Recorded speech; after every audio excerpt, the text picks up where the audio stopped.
Running. Right, shalom, shalom. Shalom. First, I'd like to give all praises unto Yahweh, Power by Hashem, Yahweh Shai, Hashem Kakwadash. and double honors unto the apostles and elders of Great Millstone, and honors to you brothers out there in the highways and byways, teaching this word in all sincerity and in truth. And we come out here every week, teach the gospel, which is in Yahweh Shai, the good news, which is salvation, and redemption for the nation of Israel, beginning with the elect. Because we need it, man. We need it. We down bad. We're condemned in our own imperfection, but through the Lord, we gonna get imperfection in every way that it is. Because we crazy, man. Right now, even amongst brothers that's calling themselves Great Millstone, that's meant to be in the camp out here with the garment, teaching and rebuking, and then you find out that the brother doing something crazy, something wild, something beyond the limits, man, of understanding. Like adultery. Adultery is a massive thing, man, and brothers be doing it, and you like, what's going on? But we know this side of the world, these things are gonna happen, man, because it's been happening. Wickedness, sin, evil. But that's why there's a beauty in the world to come, because in the world to come, there's only going to be righteousness. You're not going to hear, or that brother did this, or that brother did that, or you did this, you did that. Everything's going to be righteous. Everything's going to be perfect, above board. You know what I mean? Certified. Right now, any madness can happen, and it's crazy. It's disquieting. So let's get the scripture. And it's down to the fear of the Lord not truly being embedded within the hearts, man. Because guys doing things, and it's like, whoa, if you read the scriptures, where's the fear of the Lord? And the Lord took that away, man, and got you out here looking crazy. This is book Proverbs 1 and 7. The fear of the Lord is the beginning of knowledge. The fear of the Lord is the beginning of knowledge, man. Everything has to be founded on the fear of the Most High. The knowledge that the Most High is going to get you, man. That if you do wrong, if you do evil, you surely are going to pay for it. Whether you see it or not, you're not going to get away with it, right? And whatever you get out of it, it's not going to be worth it. That's what we do know. Whatever you get out of it, it's not going to be worth it. Because the law is going to make sure that you're going to get the righteous and just punishment. And you're going to think back and think, I shouldn't have done that. I would have been better off. It wasn't worth it. And sin is never worth it. It's never worth it. Righteousness is worth it, because righteousness bringeth the proper reward. But our people, man, that hardness of heart that the scriptures speak about, the Lord took away the what is it? That's in Isaiah 63rd chapter, 63, right at the bottom. That's why we're just so bugged out, man. Jacob doing craziness, man. That's why we need that heart of flesh. Right now we got that stony heart, man. And Jake just stubborn, man. Jacob be sitting there reading all the scriptures, out here saying shalom and that's right, and then go and try and fuck another man, a brother's woman, man. It's like, yo, I just want to know where your head was at. Like, We're in the game, man. where was your head at, man? It went well. One thing we know, wherever your head was at, the fear of the Lord weren't there. It was way. 63. Are you in the wrong chapter, brother? Yeah, 63, right.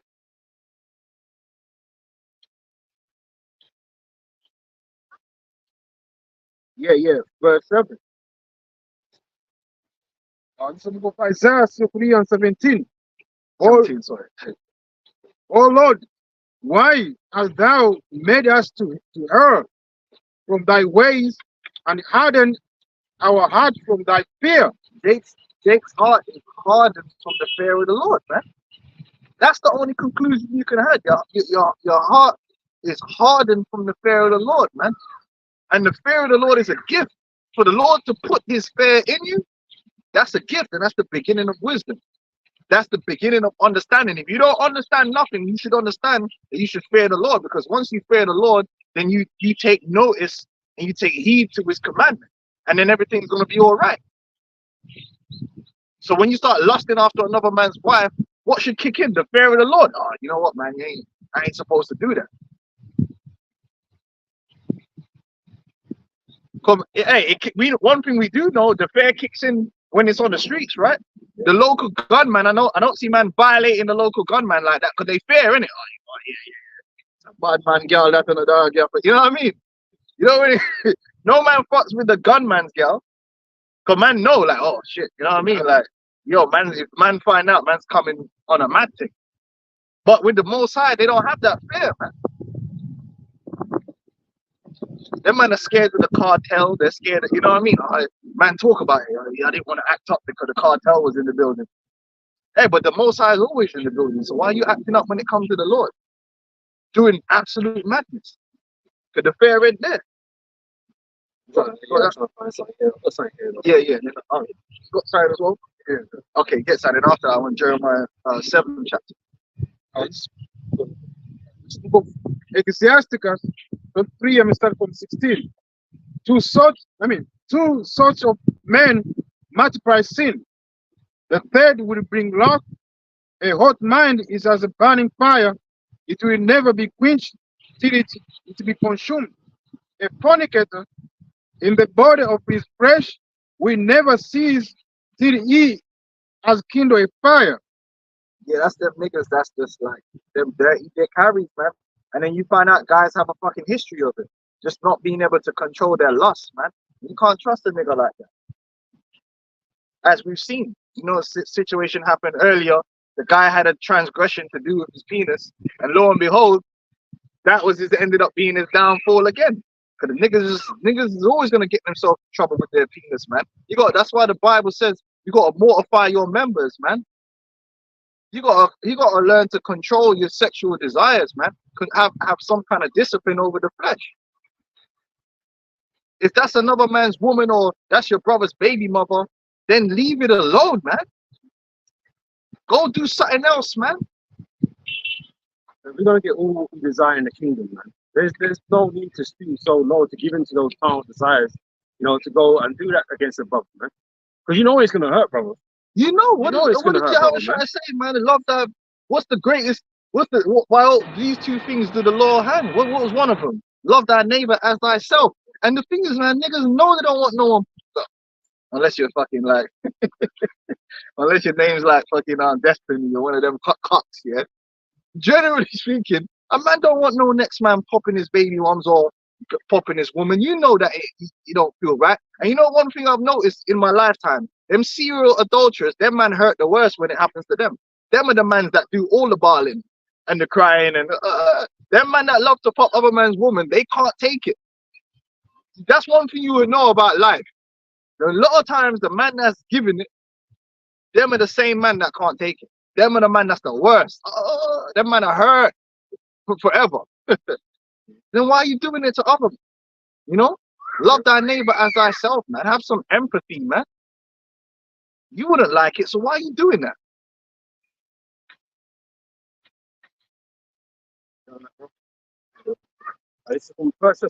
Yeah, but you know what? I was just thinking in my mind, ISUPK, because he's saying he was doing it because he had an altercation with one of the brothers, right? The guy said he had an altercation, that's why he was doing it, yeah? Well, ISUPK, what did they say? What did they tell, what did they say should have happened in that Will Smith situation?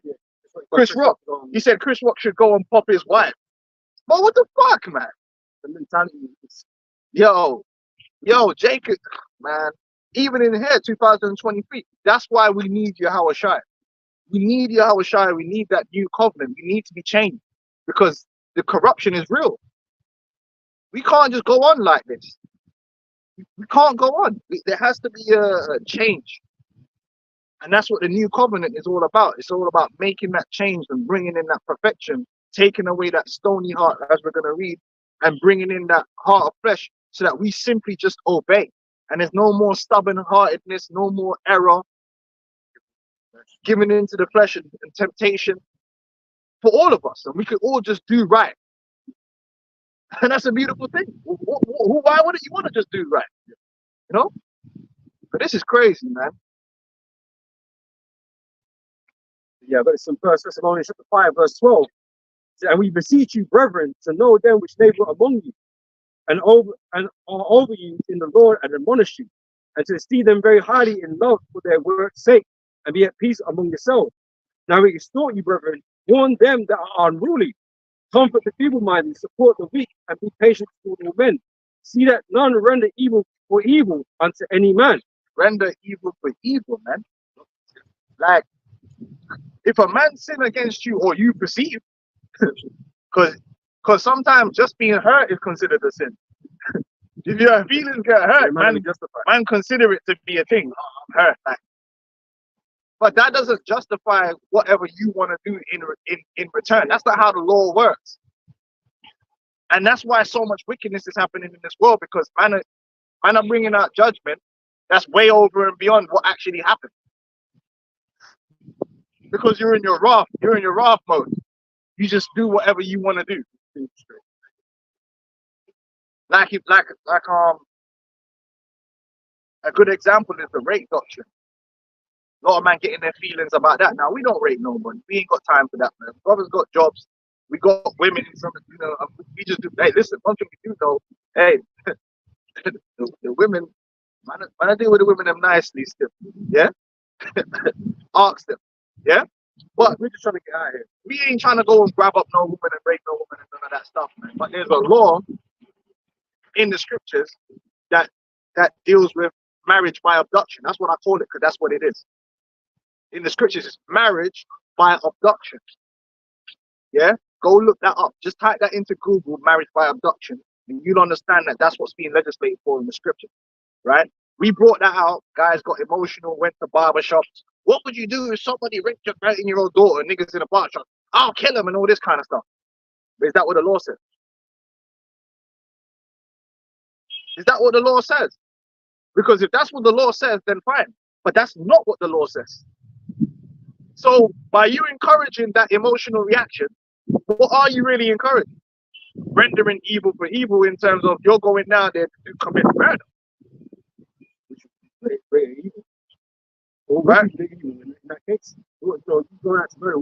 You know what I'm saying? If a man, like in the law, there's ways to deal with a thief.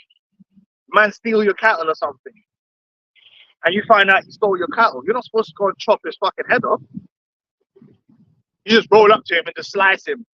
Bro, that's breaking the law. Now he was guilty of theft. Now you're guilty of murder.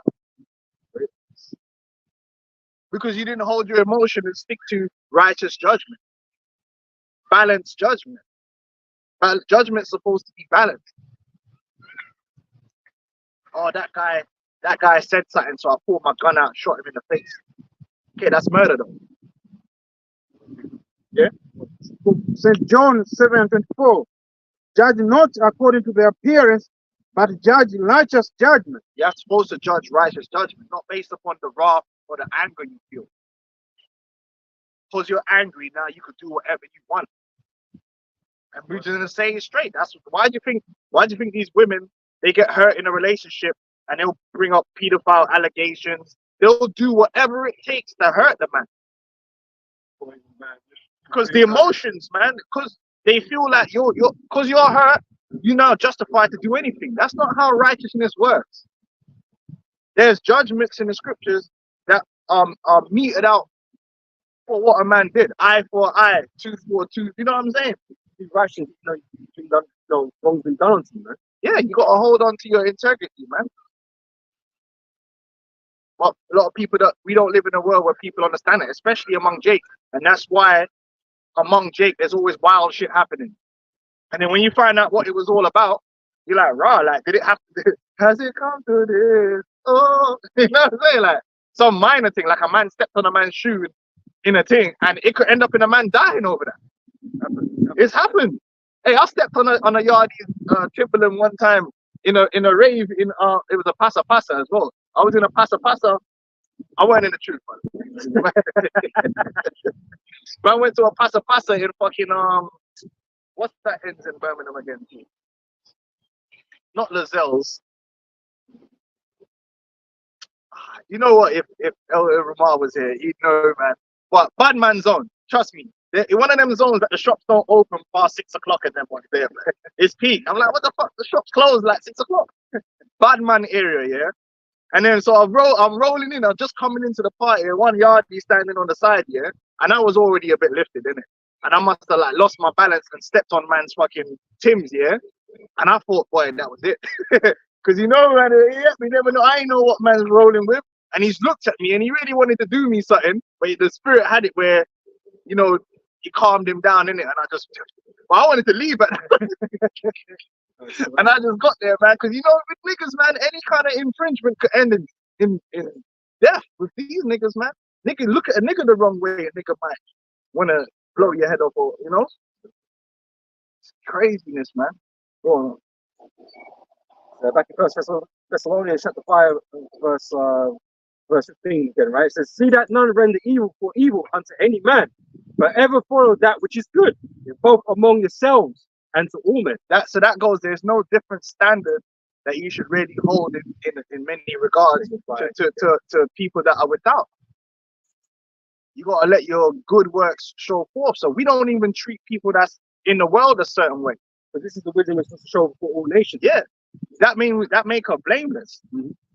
That makes you blameless, man. So you gotta watch your actions, because guess what? You go do some wild shit. We know that there's one particular Edomite that sits on his computer and he got ChatGPT searching the internet for anyone that has ever watched the Hebrew Israelite video that does anything untoward. We know that. We know his name too.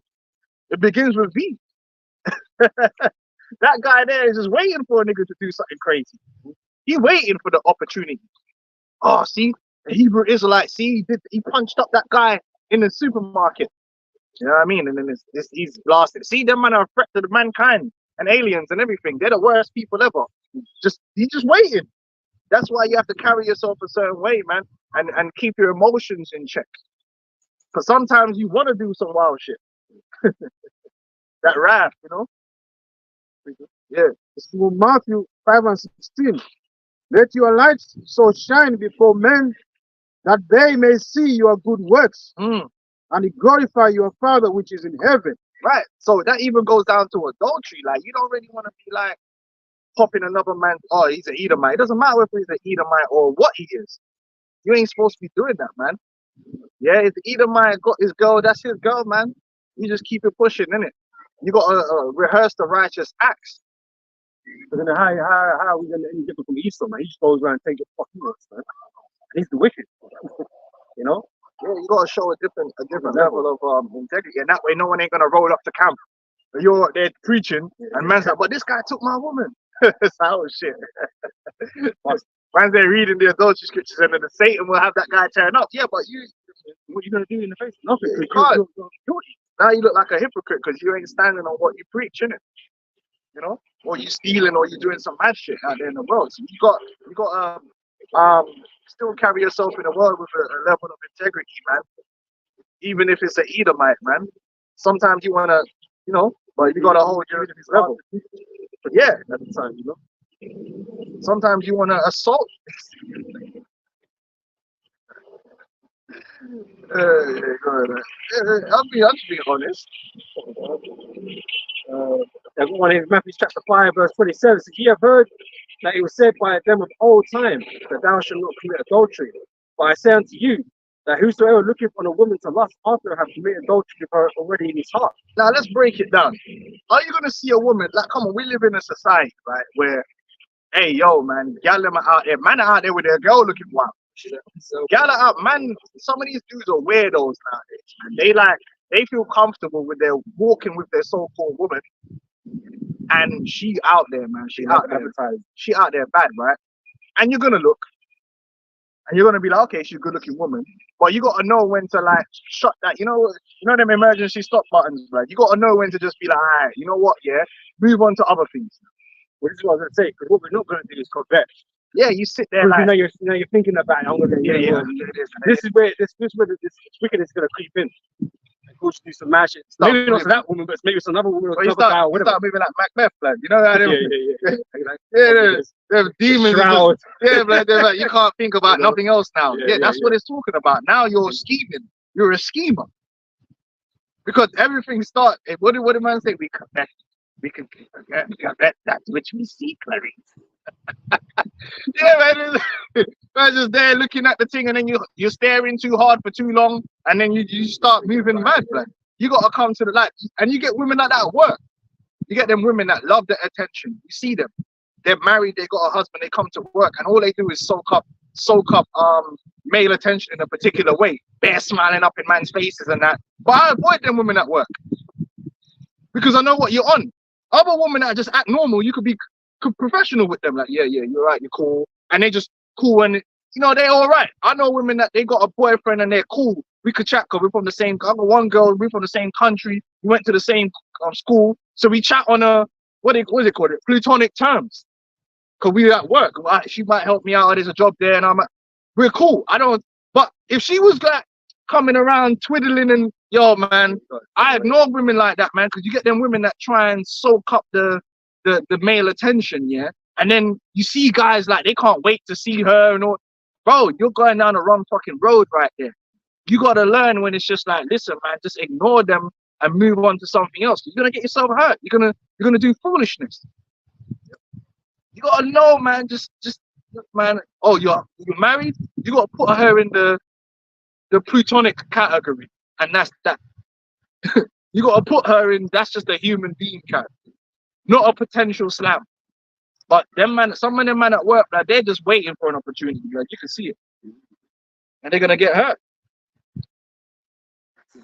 Verse 29 says, and if thy right eye offend thee, pluck it out and cast it from thee, not cast it from thee, for it is profitable for thee that one of thy members should perish, and not that thy whole body should be cast into hell. That's the discipline, man. You gotta cast off certain things, man. You gotta cast off certain things. But so actually, dudes that weren't able to do that. They get around a man's woman and they can't. And then even if you start feeling like you're going that way, the best thing to do is take away yourself. Like a crack addict, look, man, when I used to be in the world, I used to smoke weed. This brother would tell you. I ain't gonna lie to no one. And I used to smoke weed more than Bob Marley, but trust me, I was smoking mad weed. It's crazy. Yeah? Weed, I wake up, they call it wake and bake. Wake up, smoke weed. Lunch, you're smoking weed. Before you go to bed, you're smoking weed. Smoking weed like a madman. And then when I came in and started coming into the truth, I was still smoking weed, watching videos, man. And I remember, like, I'm watching the video, and there's one with Elder Tazaya one, right? And he was like, yeah, fucking weed smoking demons, yeah. And I'm there with a zoot in my mouth, like puffing away. You know what I'm saying? Like, I was addicted, like, let's keep it real. There's a demon. But I said to myself, listen, like, it was cutting me in it. I said, no, man, I gotta stop smoking, man. No, this shit ain't good, man. It's not right. So then I stopped smoking. But what did I also have to do? Them that you hang around with that smoke weed, because it's a demon, right? Right? And them demons, if you get around other people, they got that demon as well. So that demon's in close proximity. And so if you really want to stop doing something, you can't hang around with the people that are still doing it, because it's just pure temptation. You walk in a room, everyone's smoking weed, man, are offering it to you, and you're so used to it, you're gonna take it. So what did I have to do? I stopped hanging around with them niggas, man. You gotta hang around with people that don't smoke weed. So at the end of the day, yeah, if you're if you get around a brother and you find yourself going that way, or you around a woman and you find yourself going that way, and you know, the best thing to do is find a way to get away from it. Yeah, go on, man. It's a book of Ecclesiasticus 21, and we start from 1. It says, my son, art thou sinned, so do so no more. My son, art thou sinned, do so no more, but ask pardon for thy former sins, free from sin as from the face of a serpent. For if thou comest too near it, it will bite thee. Free from sin, man. Exactly that. So sometimes you got to flee from certain women, man.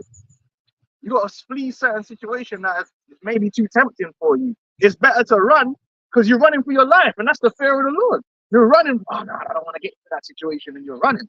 Certain men don't run. They go in, and then they end up getting caught out there because the lust of them spirits jump on them, and next thing you know, you're doing madness, man. You got to know when to run, when to flee from evil, man. I was gonna say the teeth. Hey, even brothers that's hot-headed, you know the kind of situations that's gonna get you hot. So you know what? Sometimes then, if you know you're like that, sometimes you gotta know how to avoid them situations and just take away yourself before. You know, like, okay, this guy is gonna do something that's gonna make me want to bruck him up, innit? And it'll go too far. So you know what? Let me just leave the party. It's not even worth it. Let me just leave because this guy is pushing it, yeah, and it's gonna get to that point. My head's gonna go mad, and I know what I'm like. Sometimes you gotta be like that. He's using wisdom, and this is what these scriptures teach us, man. And that's why there's so many examples of different things that that us as men go through, and you apply that wisdom. Yeah, you gotta know, man. Oh, this woman, man, she's gonna push my button. Like, leave. You know what I mean? Like, leave. You know what I'm saying? Hey, remove yourself from the situation before. Don't stay there, because then whatever happens after that is still on you. You know? Hey, the scripture said, deliver us from temptation. Sometimes the Lord is giving you the opportunity certain times to deliver yourself from that temptation. A man don't choose to do it. Why the Lord give us the wisdom? Yeah. You know? Hey, scripture says, sit not at all with another man's wife. That's delivering yourself from temptation, man. The teeth thereof are of the teeth of lion, slaying the souls of men. All iniquity is as a two-edged sword. The wound whereof cannot be healed. Oh, boy. One, hey, boy. Hey. You got time? Just finish off verse 5, verse Give 30. Jeremiah 73. And if thy right hand offend thee, cut it off and cast it from thee. For it is probable for thee that one of thy members should perish, and not that thy whole body should pass into hell. Yeah, I mean, that's not hell what you man are thinking about. It's an imagine. Yeah, man, that's right. Listen, you gotta be mindful out here for real. For them demons, through pride, creep up on you, and then they start having you acting crazy, man. You gotta foresee the evil, man. You gotta foresee it. Like, I ain't going down that road. But like I said, when I'm at work, I know the women. I see them how they operate. And especially if they're kind of good looking, and they got that spirit on them, where they're like, you see them surrounded by 8 men, and they're all just there trying to be her friend, and it's just over the top, and she's just sucking it up. I don't want to be the 9th man in that zone. So certain times, when you and they think there's something strange, because that them ones here, them are the kind of ones that I just hire and buy them ones. Like when I don't do the little small talk. Them ones like what I'm talking about when you're taking people off and that, and I'll just be like, yeah, all right, it's good, okay, cool. I ain't got time. So how you doing? Yeah. No. I don't want to engage, because I've seen what you're on. You're on that skating the line. You're on that flirtatious thing. I'm not on the flirty thing, because I don't want to get involved in that. So I just be keeping it super professional. But you don't want to get done by HR. Don't ignore them. HR. You know what I mean? He's not treating me like a normal. Yeah, then you're fucked. I just keep it professional. Hi, why? That's good. This is operational. Proper handover, professional handover, and I'm gone. Don't need to do no small talk and chit chat. Go talk to them, man. They seem like they're waiting around the corner for you. Yeah, go on. It's 1 Peter chapter 2, verse 11, right? So, dearly beloved, I beseech you as strangers and pilgrims, abstain from fleshly lusts, which war against the soul, having your conversation honest among the Gentiles, that whereas they speak against you as evildoers, they may be by your works. So I can read that again. They may by your good works, which they shall behold, glorify the Most High in the day of visitation.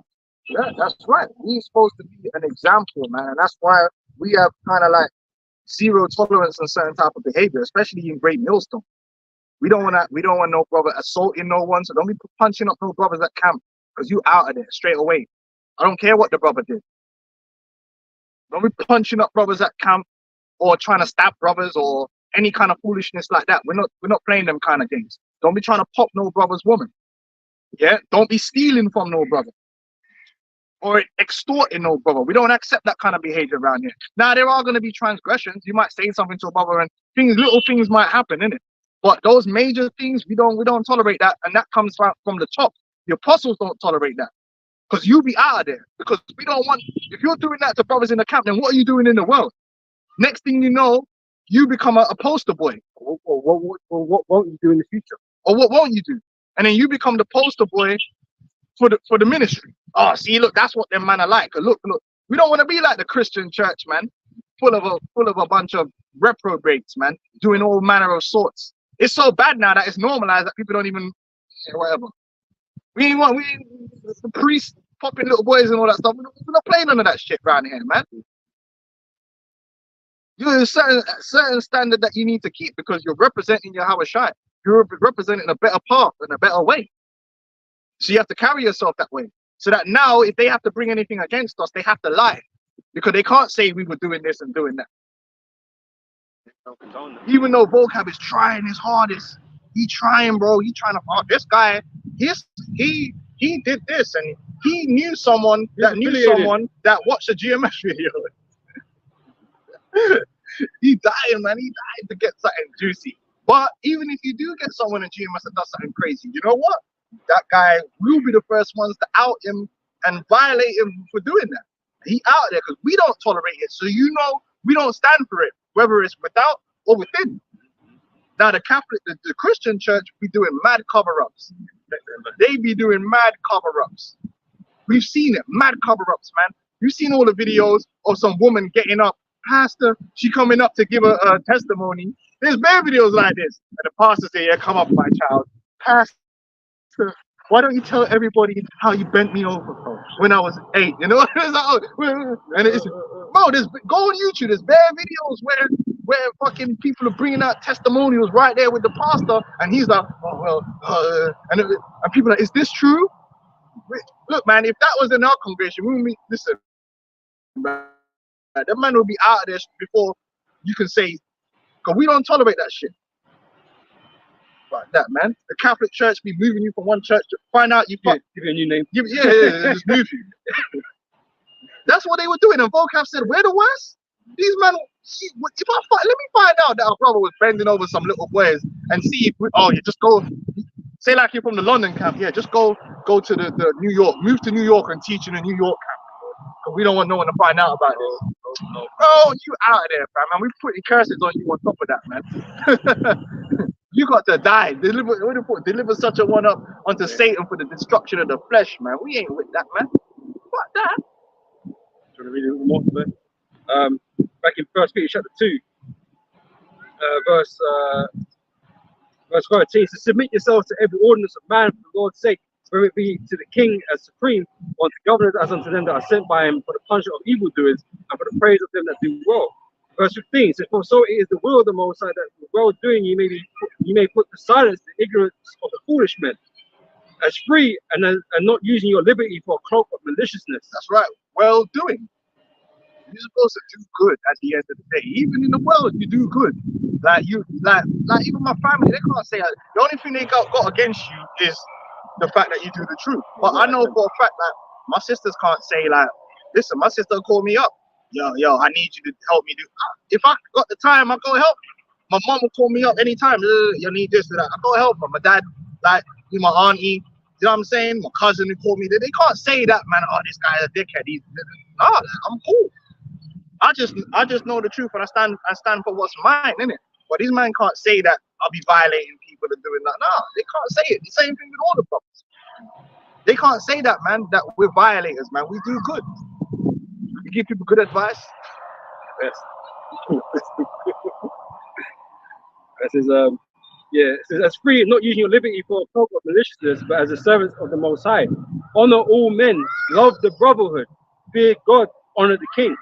Honor all men, like, and that goes into even like I said, like you traveling, you walking around, you have to show respect in it. That's why you don't hear Hebrew Israelites getting shot down, brothers and GMS getting shot up by the police. Because the police, let's say like the police stop me and the brothers and we're driving. Man ain't gonna come up to the window. Yo, what the fuck do you want, Edomite? Fuck the police. And get in your backup shit. Why he stop me? Why you know these dumb niggas? Why he stop me? Is it because I'm black? And I start acting like a demon. No, it's like, yes, officer, you okay? Man ain't gonna be a pussy. Always like, what's happening, officer? Oh, we just need to check. All right, cool. What you need to check? Because we ain't fucking guilty. So it is what it is. Oh, we need to do a search, and then we'll see. Is it lawful? If it's lawful, then okay, cool. Yeah, just do your checks. After, I guarantee that man's gonna be like, look, mate, you know what I mean? Like, they start apologizing. Oh, yeah, you know, like, and then we just go on our way. A nigga now start arguing, not respect the authority of the police, and then they're getting shot or dragged down. Because the minute you start acting like an asshole, they're people too, you know. Listen, I worked with the police. I don't work for the police. I work with the police, so I realize that police are normal people. And if you give them a hard time and they get emotional, they're gonna give you a hard time. 9 times out of 10, the police don't want work. They just want to shift the end, man. Yeah, they just want to shift the end, especially in the UK. In the UK, these men ain't getting paid nothing.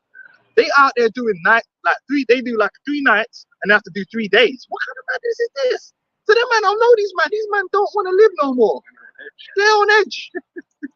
So when they come and stop you and just say, look, like, you know, what's going on? Don't say, what the fuck, man? Listen, straight away, they're like, you know what, man? Fuck this shit. Listen, we're just going to clap this guy's head off the curb, find something to arrest him for, and long his day out because they got 8-hour shifts.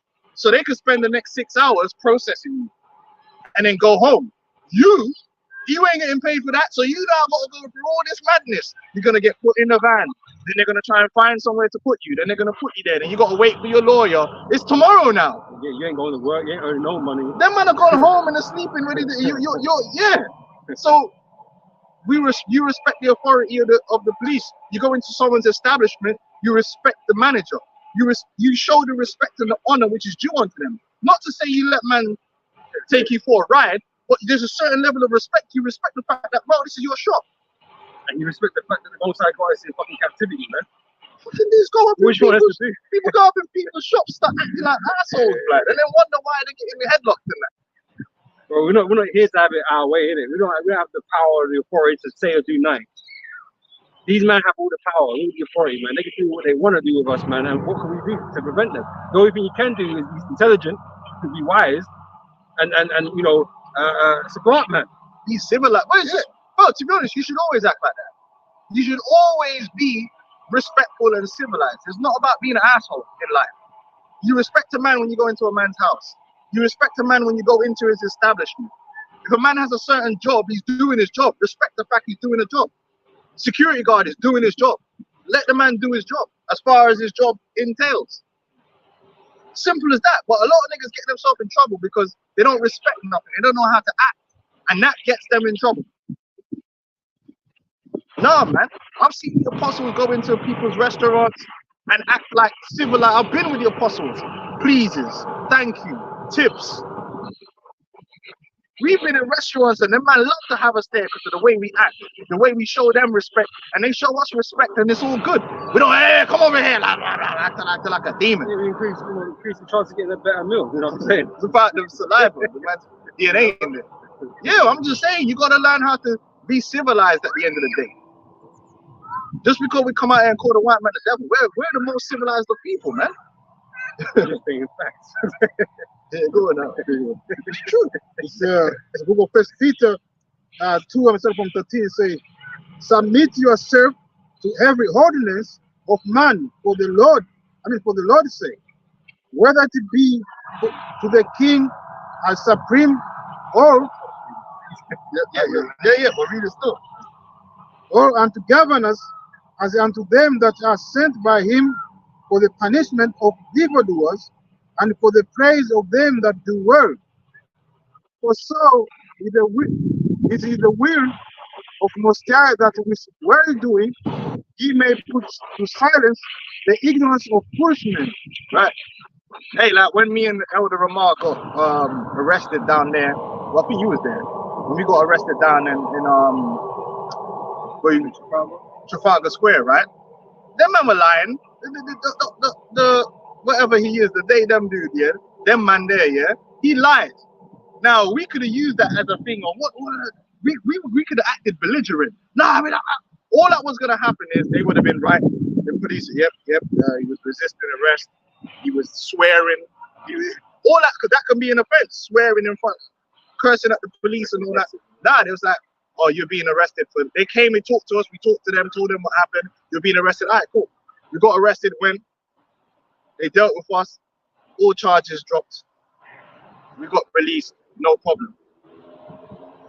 They can't say we would we were aggressive, we're a problem. No, we're cool. But niggas now act crazy and do all kind of mad shit, and then you end up getting charges that ain't even nothing to do with what they even arrested you in the first place. You don't know how to act. The same with me and you, like we got arrested that time. We know how to deal with the police, man. F them, but you don't say that to their face. As free and not using your liberty for a crop of maliciousness, but as the servant of Most High. Hey, even when Paul got arrested, he didn't say this court has no authority. Fuck you, man. Yeah, he's like cursing man out, man. He spoke to the governors and that with respect, man. What do you think? You gonna roll up in there now? Fuck you, man. You know what I'm saying? Like, fuck the police, fuck the judge, start acting crazy. You know who I am? Being smart, like this, how you treat Roman citizens and all this kind of stuff. You know, because he's being smart about being wise, man. You know, no beast. I mean, when he beckoned to the guy, come, let me talk to you, like you know what I mean? We're in a fire-breathing dragon. You know what I mean? But yeah, that's what we are, and that's what Vocab wants us to be. He wishes we were like that, so he could have a cause against us. That we were just walking around breathing fire everywhere. Right, you got Jeremiah 7.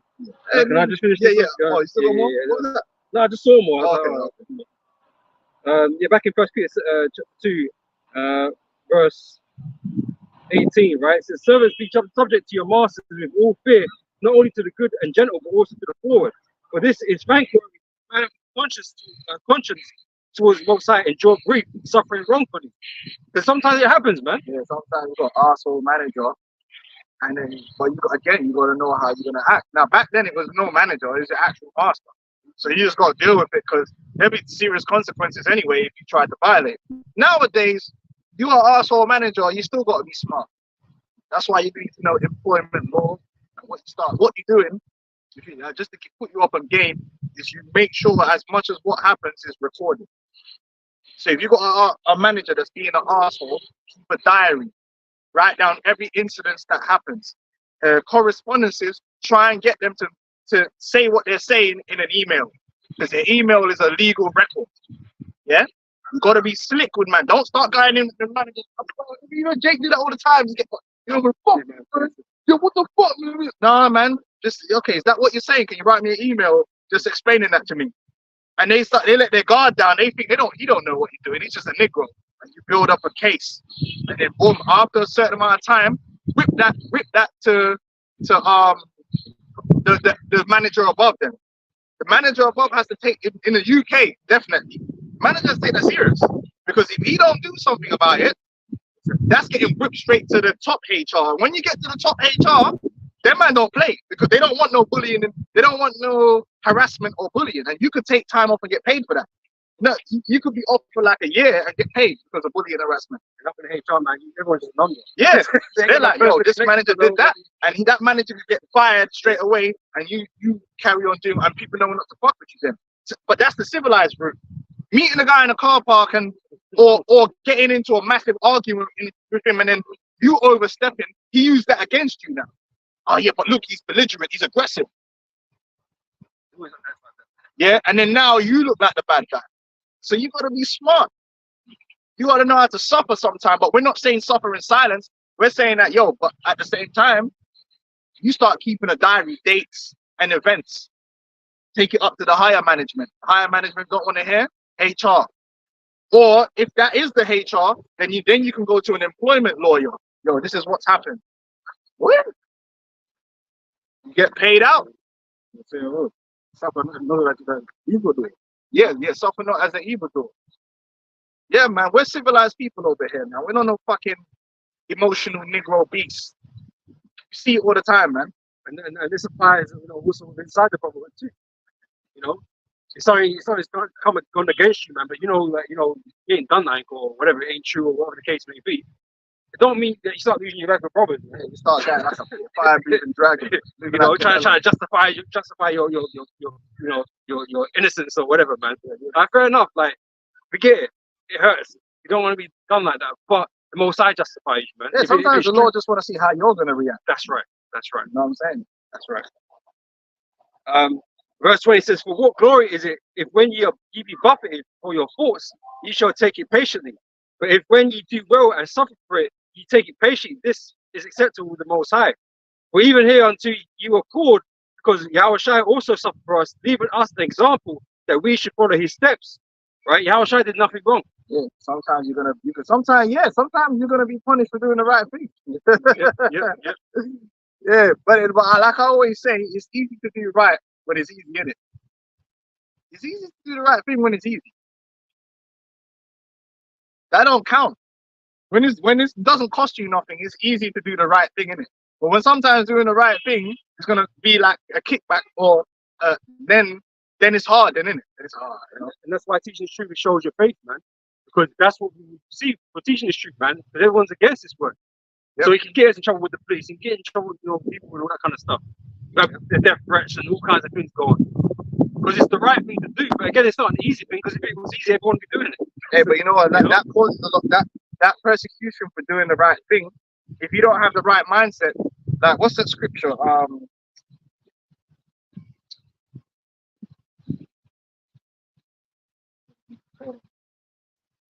It's the parable of the sower, isn't it?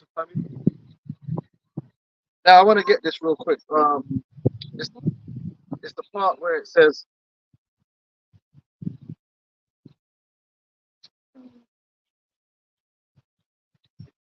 I want to get the specific verse.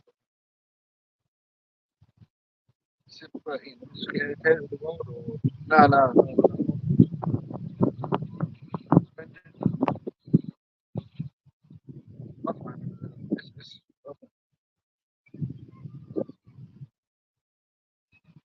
He's offended. That's the bit. That's the line. Yeah.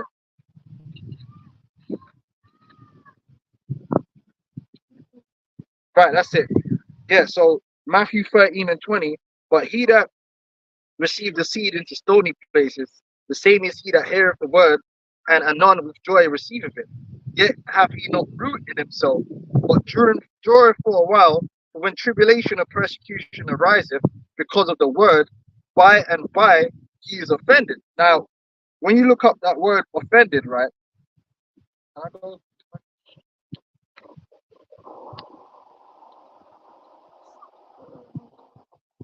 Scandalizo.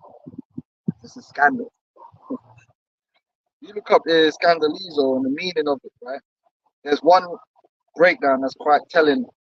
Wait, hold on. Where's scandalizo?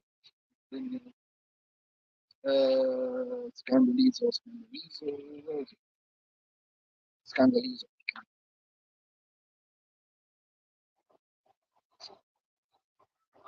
Right.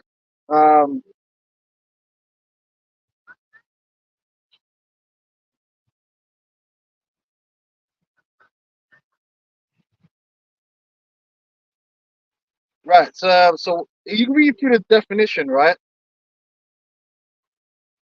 To cause a person to begin to distrust and desert one who he ought to trust and obey. So because you're catching hell for doing right, you're like, wow, the Lord, why did the Lord do this to me? If I did the right thing, why didn't I get, you know what I'm saying? You start not trusting in the Lord.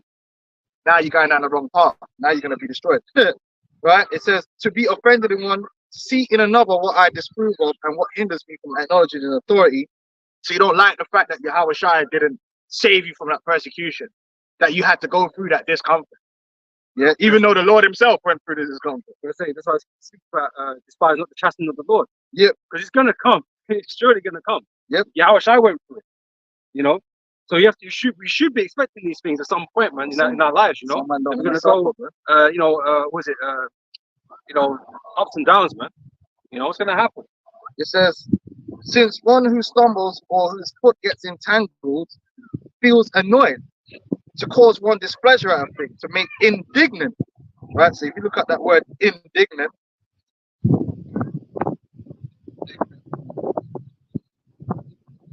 you start thinking, well, why am I? And then you start looking at other people, but them might be doing wickedness and they're all right, but I'm catching hell. Why? You start crying like a bitch, forgetting that the reward is for sure in the future. You just got to hold it down and suffer. The scriptures told you, but they don't want to suffer. indignant, feeling or showing anger or annoyance at what is perceived as an unfair treatment. So you think it ain't fair? It's not fair. I did the right thing and I'm being punished for it. Yeah, that man there. And then they fall out, man. Because they thought it was gonna be all peaches and cream and the reward is no. The Bible says if we suffer with him, we shall also reign with him. So a lot of times you have to suffer, and you have to suffer for doing the right thing or for making the right decisions. That's why it's about, this should be sweet in our mouths but bitter in our stomachs, man. Because there's a bitterness that comes with knowing this, man, and fulfilling this role. Yep. It's not gonna go your way, man. Sometimes you have to suffer not getting your get back. That's why the Bible says certain times you got to turn the other cheek, man. Like people do things to you, like if you was in the world, you would have went and dealt with them. But when you're in this truth, you're like, you have to be like, you know what, man, I'm gonna pray to the Lord and leave it in the hands of the Lord and just focus on what I need to be focused on. Because I can't be focusing on that, Avenge not yourself. Yeah. It says like, wait for the Most High to get, because he's gonna get caught eventually. Yeah, he's gonna get caught eventually, man. But that's also being patient for people to get their judgment, man. Yeah, it could be a colleague at work. It could be a random guy in the street. Sometimes man just do some stupid shit on the street, or do some stupid shit in the car. Yeah. Cut you up or something, and call you a motherfucker and that. And then you're like, what the fuck? Bro, the best thing to do in that situation is just ignore that dude and just say, hey, Yahweh Shem Yah Shai fight the battle for you. And you never know, that guy end up in a fucking 13 car wreck down the road. But you then trying to argue with him in the middle of the road, and then you're gonna get out your car and you're gonna knock. What is that gonna achieve for you? But you're gonna be pissed. Trust me, you're gonna suffer. You're gonna be driving down the road like, yeah. But then you gotta just, what? Because it'll dissipate eventually. The Lord is gonna do. Yeah. That whole feeling will dissipate eventually. Just let it go, man. If you wait longer, it will dissipate. You don't have to act on it. But your man don't want to even suffer that. Because who you're gonna find that most likely what's gonna happen if you fulfill that wrath that you have in you to do something, man, you're gonna end up with more problems that you have to deal with. That happens all the time. Yeah. Like road rage incidents, a lot of men end up going to jail. Yeah. Or you waste your time. So let the Lord deal with it, man. That's the suffering too, to be able to suffer wrongfully, to be able to turn the other cheek is a form of suffering, man. And that's also swallowing your pride, man. Because that's what really is getting you, man. That you feel violated and you want to do something about it to make yourself feel better. Because you're hurt, your ego is hurt, your pride's hurt, man. And this is the whole thing of being yeah, in the man smacked his other shy, they smacked him, spat on him, all kind of mad thing. The Lord could have brought down fire and brimstone on a man right there, just exploded him from the inside in slow motion. But bullet speed. You know about my man, what's it called? You know that dude from fucking Bleach, innit? The thing piercing his eyes slow. You know what I'm saying? Yeah, but if the Lord suffered it, then why can't you suffer it? And that's what the Lord's seen. Are you willing to suffer as he suffered to receive the reward? Yeah. So the book of Ecclesiasticus 2:1 says, my son, if thou come to serve the Lord, prepare thy soul for temptation. Set thy heart alight and constantly endure. It's lucky, man, because Satan's always trying to draw you out, man. Yeah, draw you out. Draw you out to anything, everything, man. And sometimes you don't want. Most of the time, don't bite. Just don't bite, man. But Satan, he's gonna have you where he wants you, man. He's gonna have you where he wants you, man. And he's gonna bring more trouble upon you, man. Yeah. You gotta try and find that angle.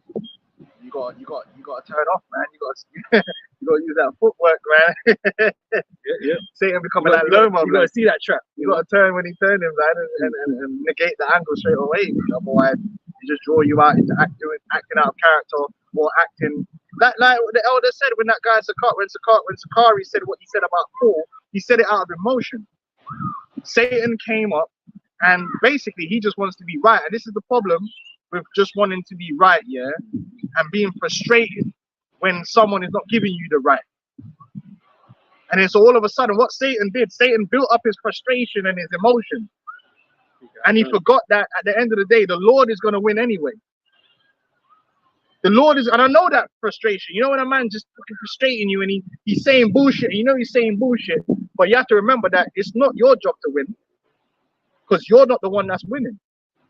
The Lord is winning. So sometimes a guy just ain't gonna accept that what you're saying is true, and he's gonna be a deaf adder, and he's gonna keep talking foolishness. What he should have said was, you don't understand what Paul was saying there. You're blinded from the real understanding. I've given you understanding. You can't accept it. That's fine. Because he wanted to win that interaction and make it look like everyone. He put himself in the Then corner. he's like, oh, Paul, you know, Yeah. Put himself in the corner and had to say something he that. said something dumb because of the emotion of it, man. Because it became about him in that moment. Because he wanted to win. He wanted to get one over. So he threw away the scriptures to try and do it. He tried to he threw it away right there. Like, oh, Paul, like, yeah.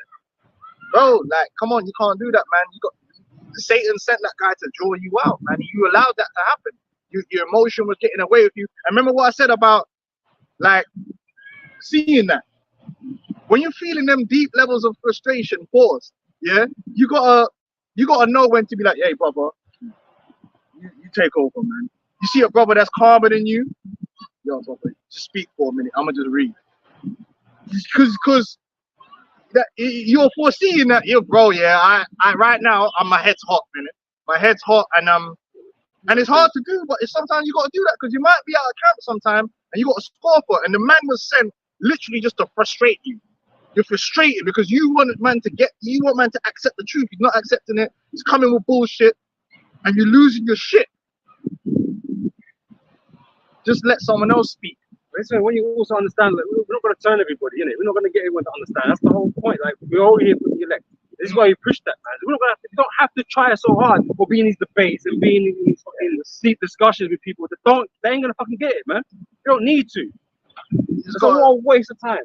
Yeah, just you know, if you're just getting frustrated. If you're ever at camp and there's a scorecard and he's getting you out of character and your emotions start running wild, there's nothing wrong with that. We're men, we're in the flesh.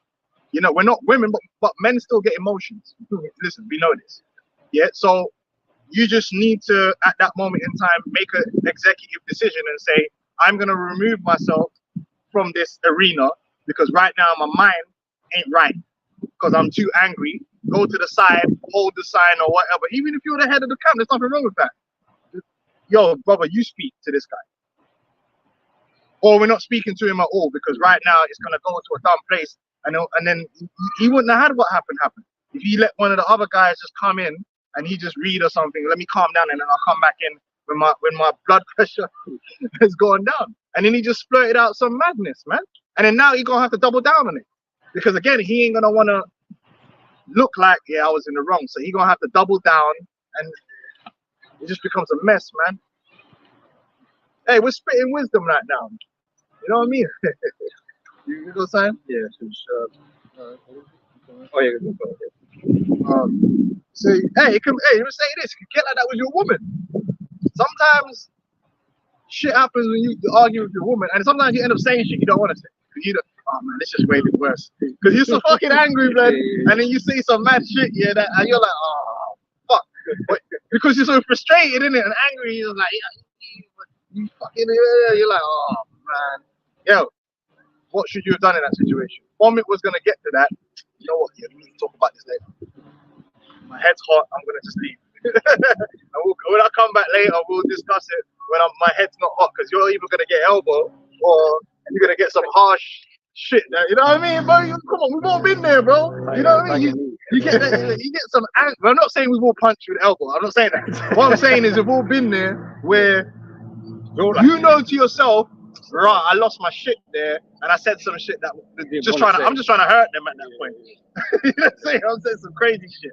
You know what I mean? Where the best thing is it happens, man. Even with your friends, you could get, you know. Sometimes, listen, brother, we're getting too hype right now, brother. We need to come back to this conversation because I don't want to do something. You don't have the clarity to form your thoughts properly. Yeah, you're just speaking from emotion. You just everything that's coming out first. You know, coming to your mind first. You're speaking it. It might not necessarily be what you mean at the time. You know, you need the time to collect your thoughts, man. Yeah. You can't do that in the heat of the moment sometimes, you know. Or you do something that you regret. There you go, man. Sitting there like, oh, Kelly, like.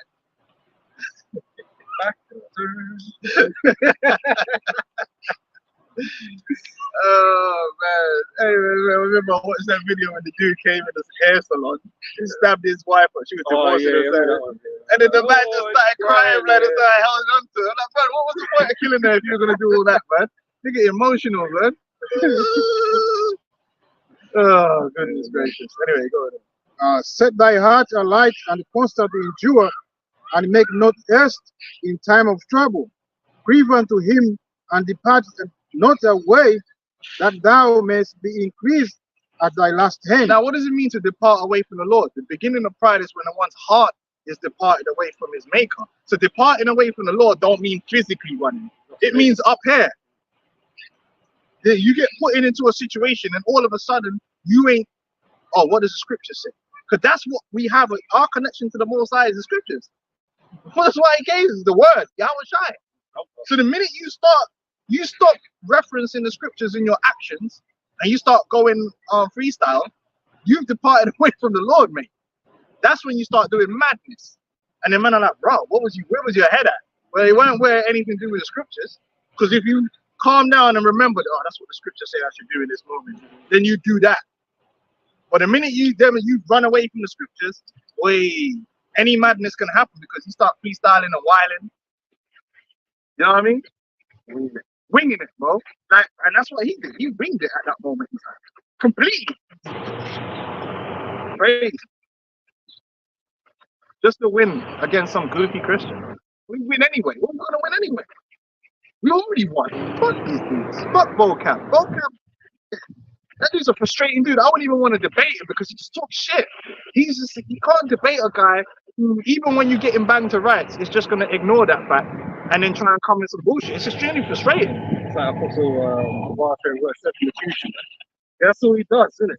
And when you go around in circles, man, that's what gets frustrating. Yeah. Because you're not getting nowhere, is it? Why, So what's man? the point? What's the point? He's not gonna concede. Oh, you got me on that one. He's never gonna do Of that. course he's not. He's never gonna do that, man. And he ain't gonna have nothing for us to, concede against him. Like, He's a weasel, man. And you just want to punch him out. I'll just be honest, like Paul Newcomb, man. You know what? You know he's a fucking prick, man. I just want to get at him, bro, because this guy's annoying as fuck. It's like a mosquito that's buzzing in your ear at night. Yeah, like a mosquito. You know that when at night and it keeps coming back to your fucking ear. Like, why? Stop it. Leave me alone. You start slapping yourself and you get more angry because you're trying to get it and you slap yourself. That's vocab, like a nut, but hey, go on. Hey, that dude would get hot-headed, man.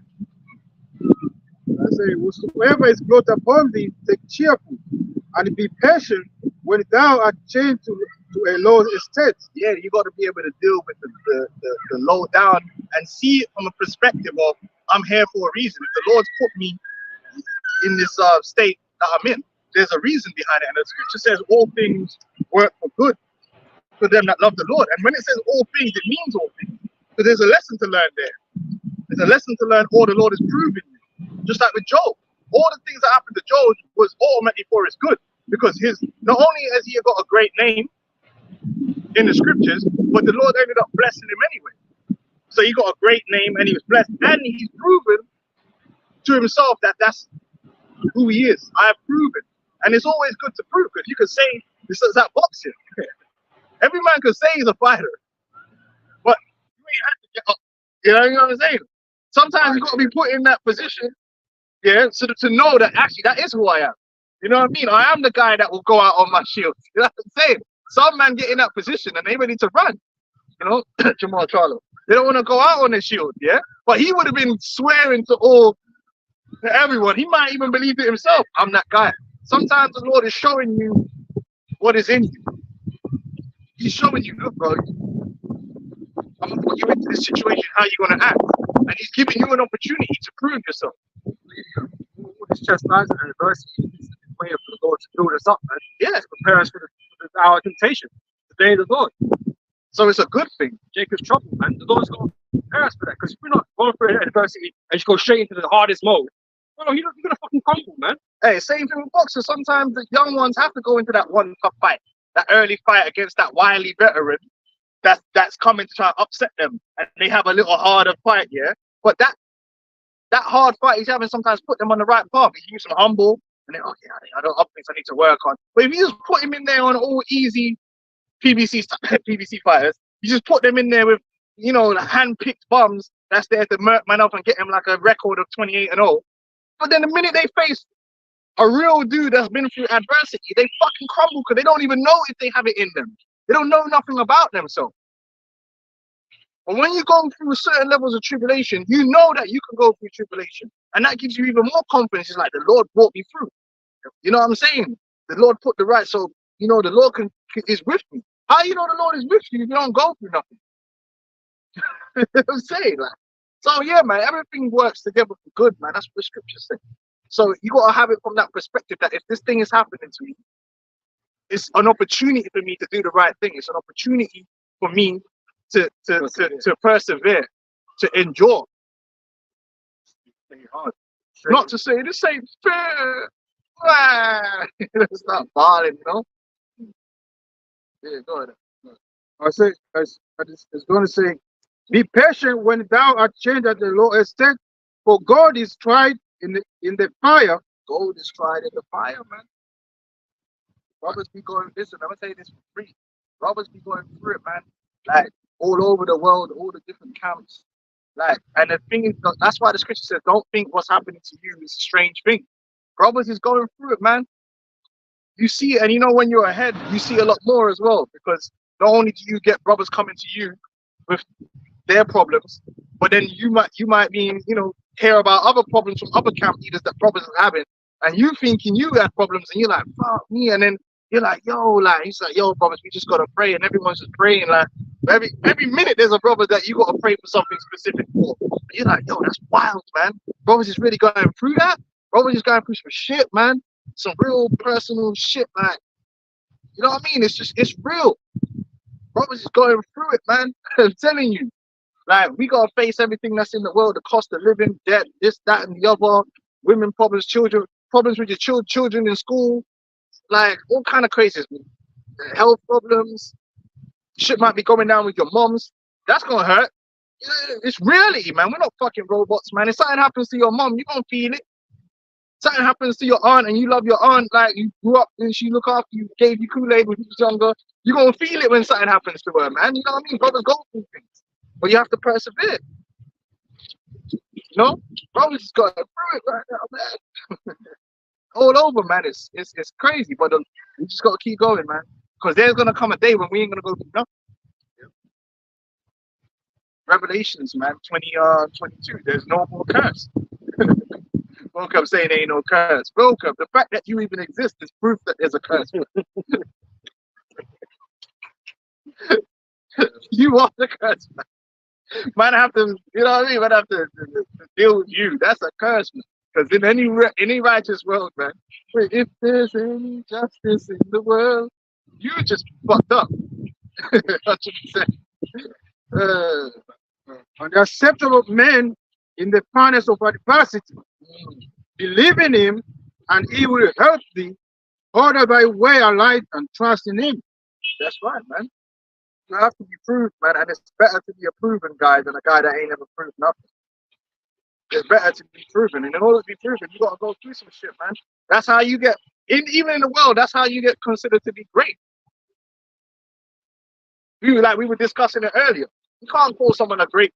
You know someone's great based upon what they went through. In boxing, you know a great fighter because they had great fights. They faced adversity and came through it. You're like, yo, that guy's great. That guy got chin. How you know a guy got chin if he ain't fought no one that's a power puncher? Nah, you gotta go through that power punch and then you're like, yo, did you see that shot that man took?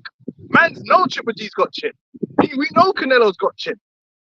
Because man's faced the punches and took the shot. We had to see it.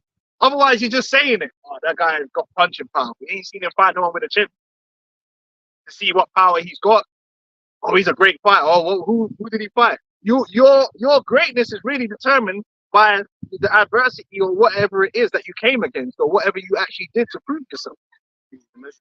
How do you know a great pilot? Because when the shit got peak, man through the storm, then you know, like, shit, yeah, that's a great pilot. You can't tell a great pilot by in the fair weather. You can't tell a great ship's captain when everything's working good, when everything's going how it's supposed to go. No, it's when there's two fucking hurricanes about to collide and my man's keeping his shit together and go. You know what I'm saying? How you tell a good manager at work in a if you ever worked in a, I've worked in, you know, we work in a certain industry where shit can go down, right? You know how you can tell a good manager when shit goes wrong? You got the managers where everything's fine and everything's calm. He's a great manager, like, yeah, that dude is great. Then an emergency happens, this guy loses his shit. He lost his mind. He panics, bro. And then you're like, oh, this guy's fucking crap. But you know the good manager's like, yep, yeah, you go here, calms down. Okay, this is what we need to do. And then you're like, rah, this guy, this fucking the building's falling apart, and this guy, that's a fucking manager. He's proven himself. Then you know that guy's a good manager. Yeah, that guy's a great manager, man, because I seen him through madness, under pressure. How do you know a great striker? He scores the goals when it matters. When it matters. Under the you know, Benzema. You know, them man there, like, you know, like 91st minute opportunities going in the back of the net. Yeah? So it's the same thing with us. How is the Lord gonna prove us to be of the greatness he wants us to be? He has to put you through adversity. And then you could say you're a man of faith. How are you a man of faith if your faith ain't never been tested?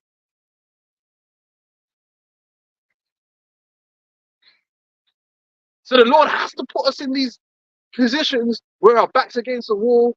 It seems like there's no hope. But you kept the hope. Then you're a man of faith. But if you're in a situation where you can see everything's there for you laid out, like, yeah, like there's the salvation there. And you know, how do you know you're a man of faith? Don't know. So if you claim you're a man of faith, be ready for that faith to be tested. And it's going to be fucking uncomfortable. Because being a man of faith is uncomfortable. Because your flesh is telling you, yo, you're fucked. But your spirit's like, nah, we alright. In the face of a fire-breathing dragon. In the face of the odds is crazy. Yeah, go on, man. Hebrews 11 verse 1 says, now faith is the substance of things hoped for, the evidence of things not seen. Believing in something that's not seen is highly up. Because naturally as a human, we always do probabilities. We operate in the realm of probability. The reason you guys don't walk out in front of a fucking 60, 18-wheeler truck here is you calculated your AI, your built-in AI, yeah, calculated that, bro, there's a 99.99999% chance I ain't making it out of that. So that's why you don't just walk out in front of an 18-wheeler truck, because you see the truck.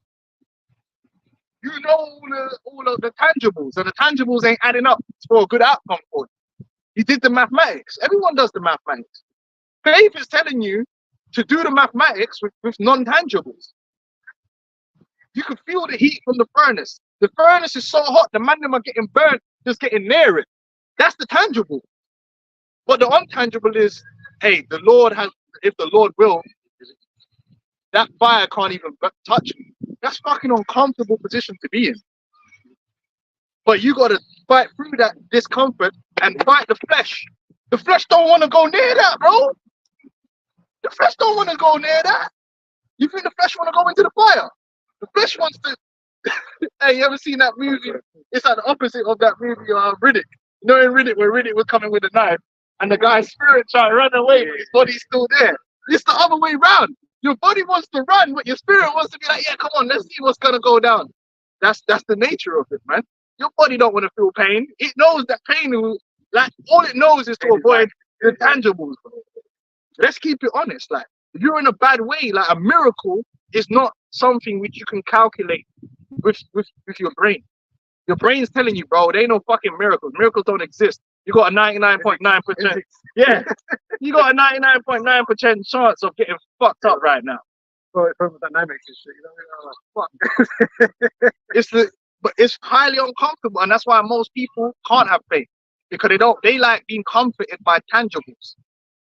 You want to go into that fire burning building with the full protection. You know what I'm saying? Because it's the most unlikely outcome. It's the most unlikely outcome. It's the most unlikely outcome to happen, man. There to be great. You fear it. You know, you fear putting your trust and faith into that unlikely outcome. Yeah, man. You know. You come on. You want tangibles, man. You want the seatbelt. You want the airbag. You want to be reassured. You want to be reassured, man. You want to, yo. You start checking all the anything you do. It's just true. Yeah. You want to make sure that you're safe. That's it, man. You want the tangibles, but this truth is about. It's not about the tangibles. We can't make sure that we're going to be safe with the tangibles, but people want to trust in tangibles because it's the flesh. They're wired that way, and we're wired that way. But then the Lord has to put the spirit in you, like fuck the tangibles, man. The Lord can trump all that tangible shit. Man want the bomb shelter. It makes him feel safe. The safe room. Yeah, it's 15 inches of hard steel. Oh, yeah, that's good. Man slapping. Yeah, that's good. I'm gonna stand behind that. Can withstand 20 billion megatons. I'm gonna stand behind that. Yeah. That's why man get the bodyguards that look the biggest, man. Yeah. Try to get a big ass bodyguard and stand behind them like, yeah, that feels secure. You take any bullet. Yeah, that's cool. That's cool. I feel safe now. The Pope, bulletproof glass. It's tested. Has it tested it? Okay, I've seen it work. Yeah, that's right. You know what I mean? Mayweather. Go ahead, man. Hey, don't talk about it. He gonna come in the comment board and talk about I'm the greatest. Not John Jones, though. John. John. What he got behind him. Yeah, faith is a strange thing, man. Faith is against the flesh, man. It's against common sense, so to speak. Against reason. It's against reason. Against confidence. It's a different. It's a anomaly, man. It's outside of the realm of physics, bro. Yep. It's an intangible. Yep. For by it, with faith, elders obtained a good report. And through faith, we understand that the worlds were framed by the word of God, so that things which are seen were not made of things which do appear. Right. That's out of our fucking realm of. We've never seen that. You can't see. Listen, everything we experience is tangible, and we could have an explanation for it. It's created by like something that was. If I get a piece of furniture, I can find where that came from. So the tree, and I can go on YouTube. They chop the tree down. Where did the tree come? Oh yeah, the tree came because there was seed there. Where did the seed come? Well, we know the seed comes from trees. It all makes sense, right? But then if you go back, well, where did the seed? I've never seen that. I don't know nothing about that. Spoken into existence. So you have to have faith in that, boy. Chicken and egg. The chicken and the egg. First, right? Which the answer to that is the Lord created the chicken with the egg in it. But you've never seen that. You've never witnessed that. You can't prove that. You've never seen something just appear, materialize. You know? You have to see something like that. Manna. Those things are intangibles, man. That's behind the code. Insert here, Yo, so by faith Abel offered unto the Most High a more excellent sacrifice than Cain, by which he obtained witness that he was righteous, God testifying of his gifts, and by it he being dead yet speaketh. By faith Enoch was translated that he should not see death, and was not found, because the Most High translated him. Yeah, the Lord literally just beamed him up, man. Because the Lord has got control over this whole algorithm. You don't have to die to go into the spirit world. I mean, the Lord kill your body here, disconnect you, and then you go up to that body. Or the Lord could just take you up, translate you, like if he wants, straight there. You ain't got to die, just straight up. Because dying is just the cycle. Yeah, but the Lord could bypass that, man, because he got the key. But we don't know nothing about that. For before his translation, he had this testimony that he pleased God. But without faith, it is impossible to please him. Oh, that's a beautiful thing. The Lord, without faith, you can't please the Lord. So even if you keep the laws, if you're not doing it in faith because you fear the Lord, then the Lord ain't pleased. The Lord don't give a fuck what you did. He wants to know, do you believe in me though? Without faith, it's impossible to please him. So you have to have that faith where you believe in him. You believe in him as he is, as the most high power. If you ain't got faith, you ain't got protection. And as the most high power, you have to believe that he's above the tangible things that you see. That's why Yahweh Shai was turning water into wine and doing all kind of intangible things. But they're greater than the tangible. Because he's just showing you, I'm above all that, man. Listen, I just shut the storm down like it's like like I flipped the switch. Oh, Esau's got heart. Man, fuck Esau and his stupid heart. It ain't the same, man. The Lord told the storm, just chill. And it just chilled. Esau ain't got that kind of power. Yo, Yahweh Shai showed the power that his father possesses is beyond. You're taking somebody from that's stinking in a grave and reanimating them to what? What is this? Oh. It's like, because he mentioned the heart thing. It's like Esau is manipulating things that exist, right? Or to do what he kind of wants things to happen, right? When Yahweh Shai would say, like, he commanded things to stop doing things. The command codes. Yeah. He told man to stop or not to do this.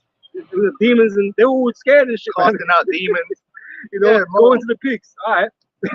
The scripture said, with the Most High is nothing impossible. Yeah. Because the Most High is running this whole thing on a different level. But it's hard for us to, in the flesh, understand that because we live in a world full of rules. We live in a world full of rules, right? What's the rules? You jump up a building, like, wait. Jump, you come down, Yeah, you're gonna hit the ground in a way that's not nice. Yeah, it's real. You can't swim when you jump in the water like it's people. Like, that's kind of like how you do have to live. Because if you didn't live like that, you're probably dead by the end of the week. Because you have to. This is what I'm saying. It's a balance. You have to have the mathematics, but you have to also understand that if it's the Lord's will, He can overcome all that probabilities and the rules. And this is why we have to do everything according to the will of the Heavenly Father. Even though that's what we do, because it can't be helped, right? Everyone does the will of the Heavenly Father, but we do things according to His will, right? You don't tempt the Lord, for instance, because you could be, the Lord could deliver you. He could, yeah.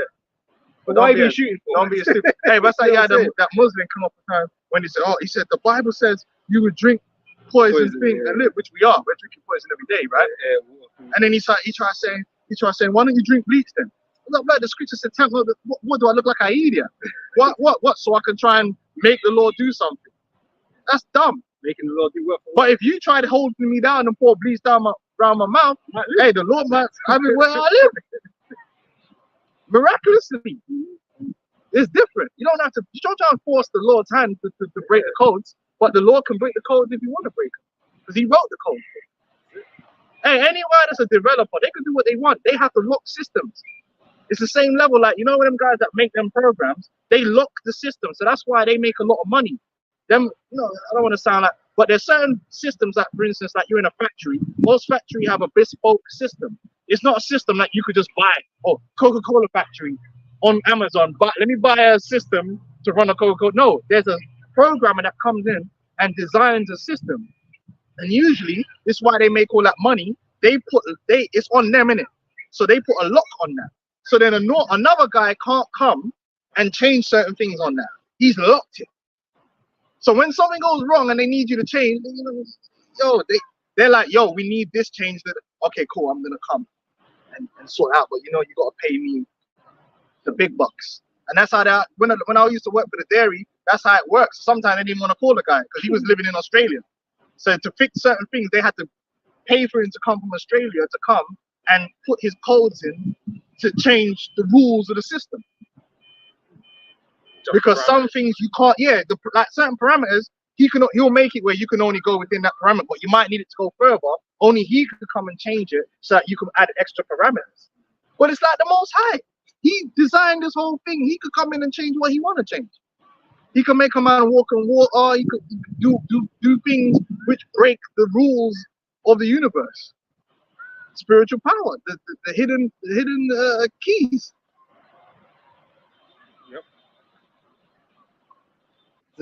Verse 6 again, but without faith it is impossible to please Him. For he that cometh to the Most High must believe that He is, and that He is a rewarder of them that diligently seek Him. And sometimes the reward isn't there for you to see evil. Mm-hmm. Well, a lot of times it's a promise. It's something that's written that that's never been actually seen. And welcome in, man, don't believe in that kind of promise. That's why he's trying to have a rap career and making money on YouTube, and you don't give a fuck. You have to really be like, you know what? Fuck this world, man. I have a vision for the world to come, so I can pick the corns from my field. And it's hard to do. It's uncomfortable.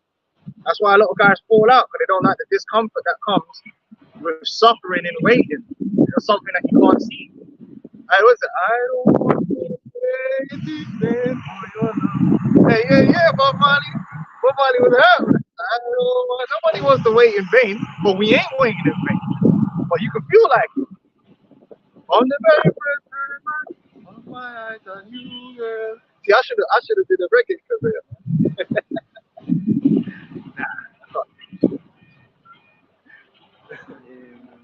Yeah, go ahead. Yeah. Wisdom of Solomon, 6 and let me start from 2. It says, give ear, ye that rule the people, and the glory in the majesty of nations. Yeah. Give ear, ye that rule the people, and the glory in the majesty of nations. Power is given to you of the Lord, and sovereignty from the highest, who shall try your works and search out your counsel. And even if you're given great power, right, and responsibility, yeah, hey, then that's a test too. One of the greatest tests a man can have is power, man. And I heard, you know, you say power corrupts, but I heard a better quote than that. Power reveals. Power doesn't corrupt. Power just reveals what was already in you, what you couldn't do because you never had the power. Because it's easy to be humble when you are humble, if you know what I'm saying. It's easy to be humble when you ain't shit anyway. When you're homeless, it's easy to be humble, right? But when you're in a mansion, let's find out if you're humble now. When you get the millions and you got people that will do exactly what you say and you got the power, let's see if you take advantage of that. See, Moses was actually a humble guy. David, they were humble men. They took the power, they didn't go crazy with it. You take a man and you give a man power, you're going to find out real quick all of his weaknesses and who he really is. Because now he's got the power and the money, there's nothing holding him back from anything that might have been in his heart. That's always good for Esau. Oh, Esau. Esau. You don't give Esau power. That's the devil. It's just, you know what's going to happen. Babies getting drank and all that kind of stuff. You know what I'm saying? But it's true, man. You give people power. That's why sometimes, like in the workplace, someone's cool, then they get a promotion, and they just turn into a madman. Well, that's because that's who they always was. It's just they were being cool because they weren't on that level. As soon as they got up on that level, it just went to their head.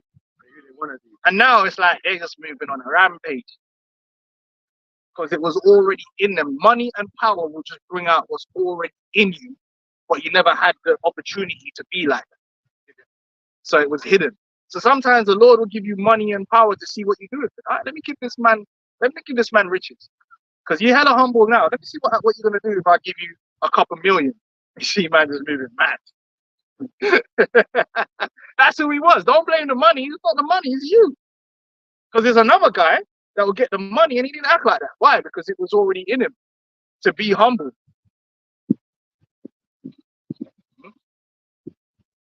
Yeah, that's life for you, man. Some man pray for the money, but yeah, you might find something out about yourself, man. That you don't like. Hey, being poor was saving you from yourself. I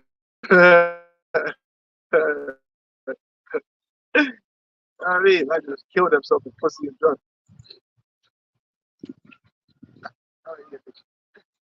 It's like instituting what's it called? What's the thing? You know the one where they were just fucking man's wives on the first night? It's not their wild shit. You know, in Scotland, when they made that rule, I forgot what it was called, but they made a rule that basically the Lord gets to basically dab man's wife on the first night before she gets married. You know, it's just niggas just going wild with the abuse of power. Just lost their fucking mind. A lot of niggas would do that if they could. Yeah, I get to tap your wife first. Yeah, Jeremiah 7, unless you had something. Yeah. Just on the patience thing, lack of patience, right? Ecclesiasticus chapter 2, verse 12 says, woe be to fearful hearts and faint hands, and the sinner that goeth 2 ways. Woe unto him that is faint hearted, for he believeth not. He has no faith, right? Therefore he should not be defended. So like I said, if you don't have faith, man, you ain't got protection. Yeah, you're not supposed to be homeless in this country. And the world tries to make you homeless, and I understand.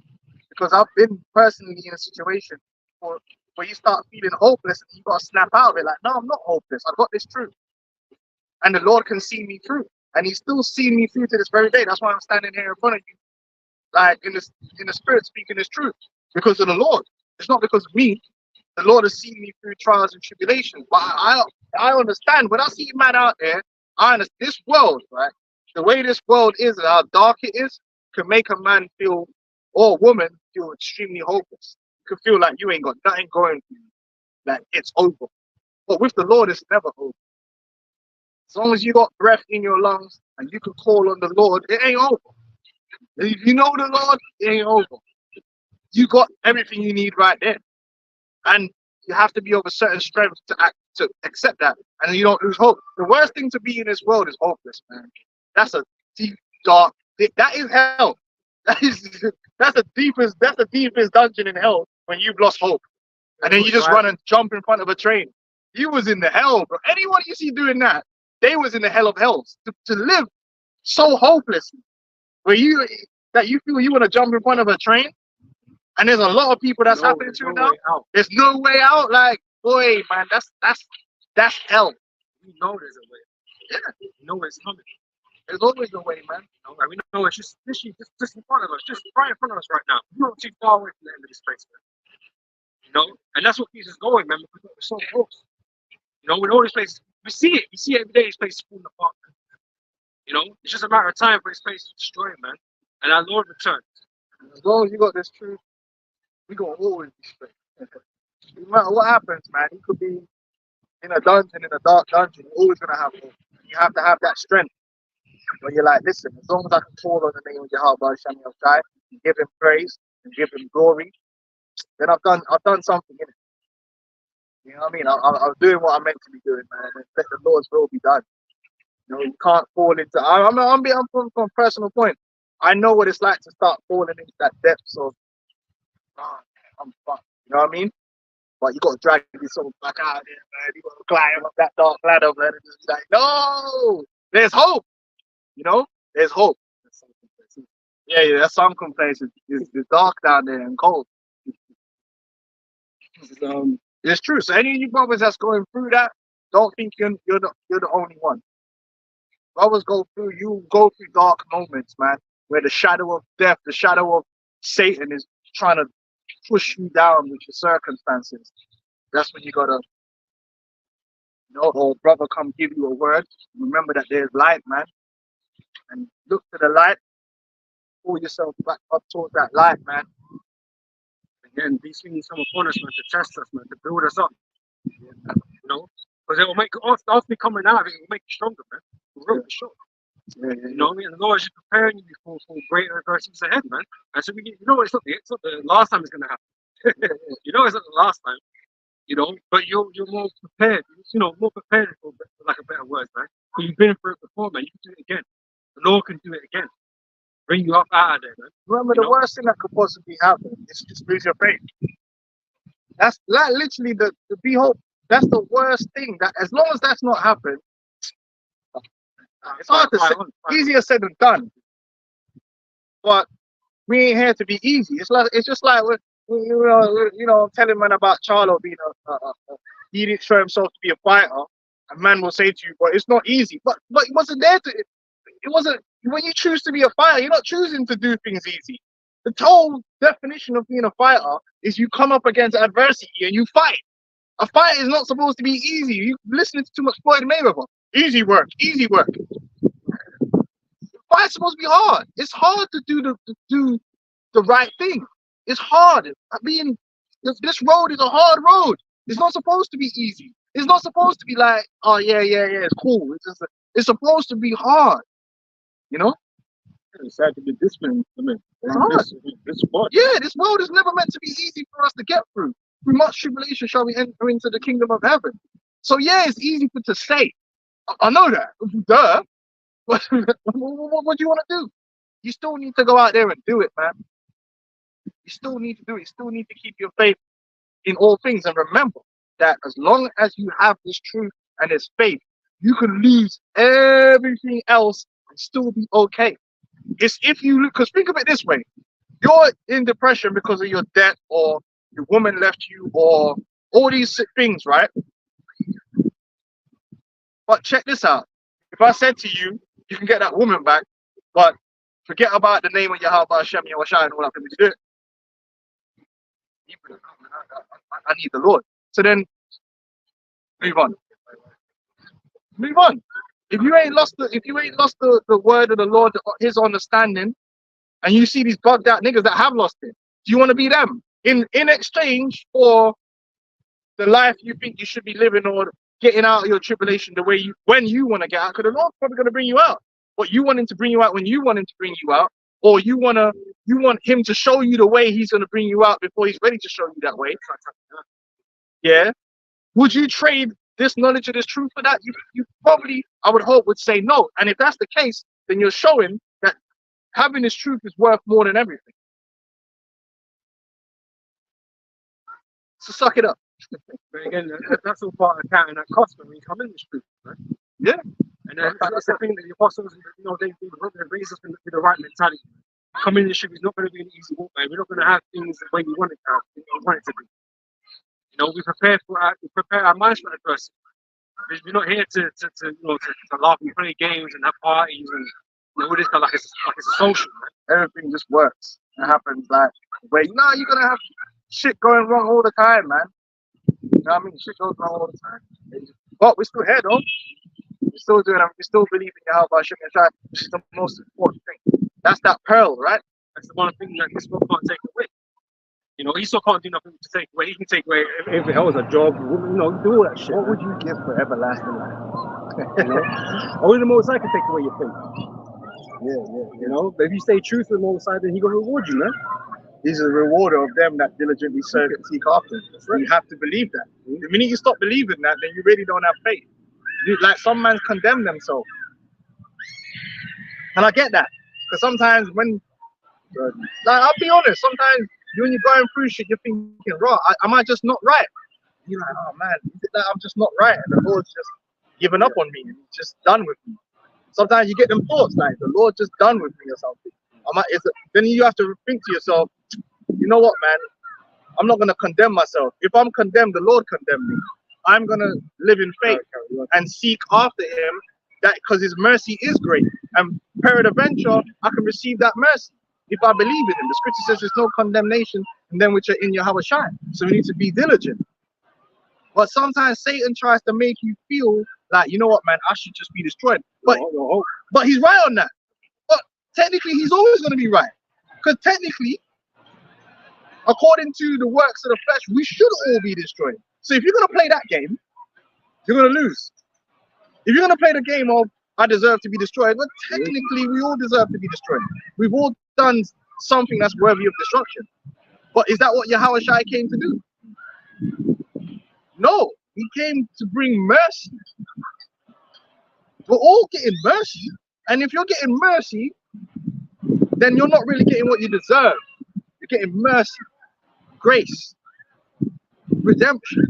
So you have to remember that aspect and say, you know what, man? I have hope in the Lord's mercy, man. Let me keep going forward.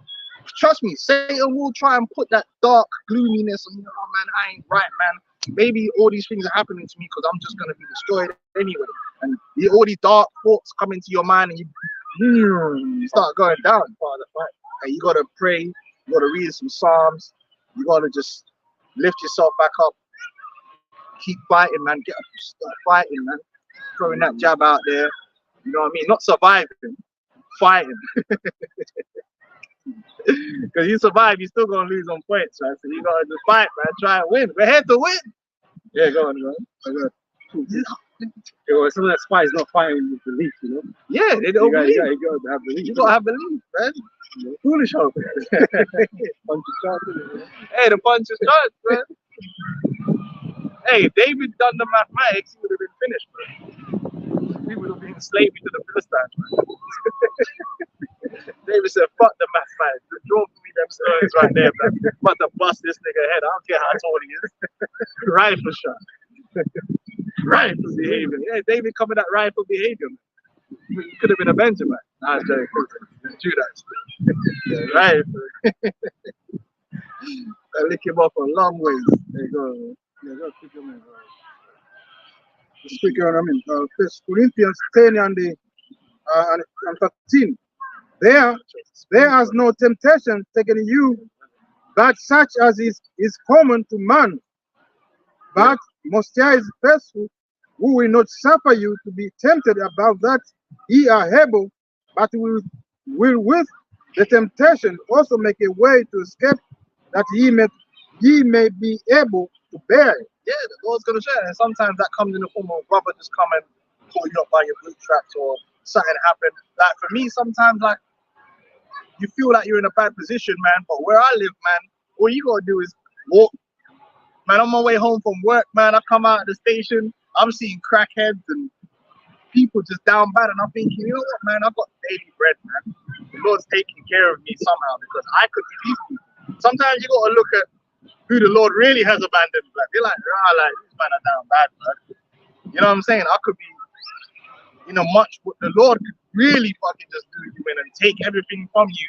You ain't know nothing about the Lord. You don't know nothing. You're just walking around bugged out. You're just like, yo, man, listen, the Lord is good to me, man, still.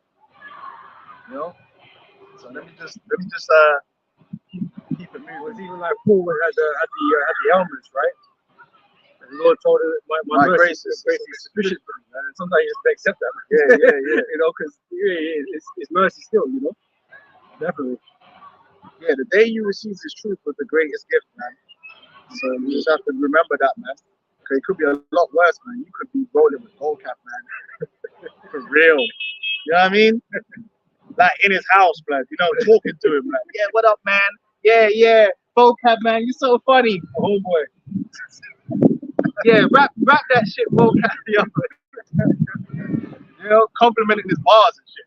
He could be bugged out, man. Imagine that. That's hell. That's real hell right there.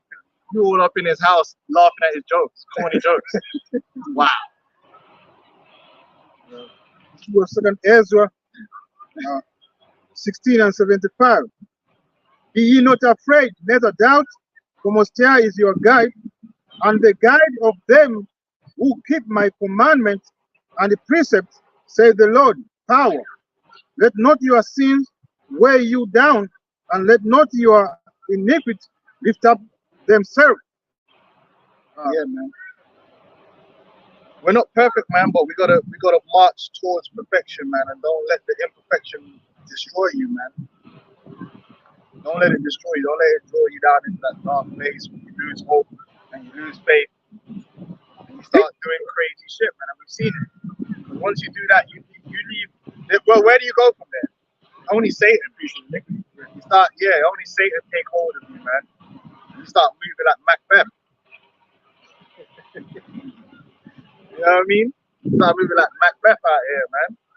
Darkness take hold of you, man. Anyway, yeah. What time is it? I know. 8 minutes. Alright, read with Jeremiah. Read. Can I just read before you do that? I'm coming into my scripture time. I didn't get the point out last one. I get the point now. So right 2 and 14 says, woe unto you that have lost patience, and what will you do when the Lord shall visit you, right? So because you lost belief, you lost patience, man. Oh no, sorry. Things couldn't happen fast enough for you, man. And you can't stand the pain, the hurt. And so you give up. And all you want is to be comforted, man. All you want to do is go back into the Lord and seek those comforts that you usually comforted before. Comfort is a carnal desire, So they that fear the Lord will not disobey his word, and they that love him will keep his ways. They that fear the Lord will seek that which is well pleasing unto him, and they that love him shall be filled with the Lord. Yeah, you gotta go into what the Lord wants, man. You gotta start, you know what I mean? Like you gotta deal with what the Lord wants to do, and not your own flesh and your own emotions, man. Like some of these Hebrew Israelite camps, they're trying to play the field, they're trying to please the flesh. And that's why they don't like Great Millstone, because the spirit that the apostles and elders have is a spirit of, if it's in the scriptures, that's what it is, and we don't deal with that. We're not gonna try and sugarcoat it down or water it down for the benefit of the flesh, man. Because the carnal mind is enmity with the Most High. We can't go with that, man. We gotta just, if that's what the scriptures, if the Lord is against certain thing, then we just have to be against it, man. And that comes with trust, because we've not seen a perfect world.